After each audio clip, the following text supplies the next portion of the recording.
Have you ever randomly remembered something you did in the past that you feel like sucking the air out of your own lungs? Like in 2013, when you thought doing somersault over sand in front of your crush was a good idea, and now you're. Or have you ever been scrolling through social media and you see someone on their third vacation on the first quarter of the year in Bali, and you're thinking, is my life a potato?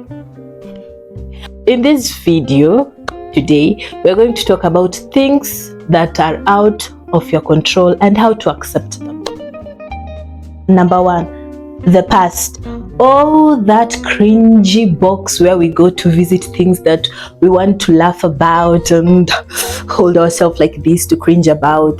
The past has already happened. I haven't heard of any time traveler, so which means there is no time traveling machine to go back to the past. All you have to do is learn and grow and laugh about it, because at the end of the day you can't sit down and stress, oh I wish I could, oh I should have, oh I wish I could. It's already happened. So learn what you must learn from that past, accept it, laugh about it and move. One thing you can't control is the past, because it's already happened. It's in the past. Don't dwell on it a lot. Imagine you have no control of the hours and the second and the millisecond and the nanosecond. Time will always pass. If you are 30 and you're thinking, I'll really love to get that medical degree or medical career, and you're thinking, oh, but it will take me 8 years and I'll be 38. 8 years will always pass. It will come to pass.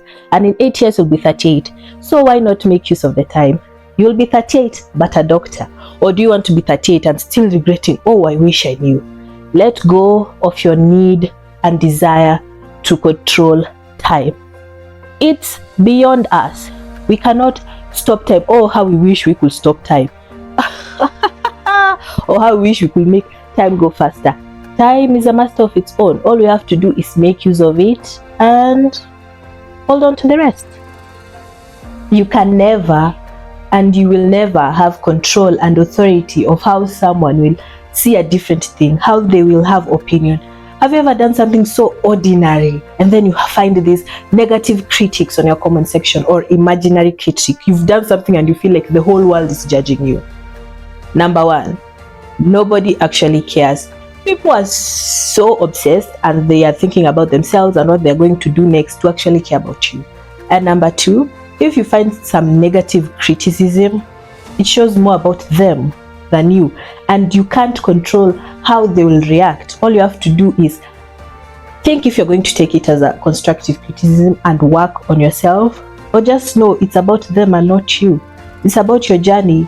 So keep focusing. You can't hold yourself at gunpoint like this and start saying, oh, I can control how someone will see me, how beautiful I am. It's their opinion. At the end of the day, that's something you must learn to let it go. You have no control over it. So, they have bought 2 houses, 2 cars, and you're still living at your father's house. You can't control what other people post on their social media. At the end of the day, it is theirs, and their authority and their power and their control on what they post. Even if you feel sad about it, even if you feel angered about it or inspired about it, that's one thing you must let go of control. There are 2 things you can do. It's called block or mute or unfollow. If you feel someone is triggering you to feel like you're doing nothing of your life, just mute them. But if you feel they're inspiring you, follow them and learn from them. That's one thing you must outdo to have control on what someone will post. That's why there's a lot of pressure, especially now in this social media culture and village, where if something happens, you're so quick to see if your favorite celebrity supports this thing or not.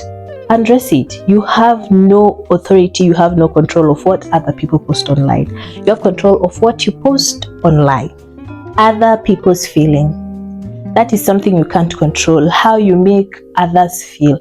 You can be making a joke and someone thinks it's not a joke. It's not your job to make them feel what you want them to feel.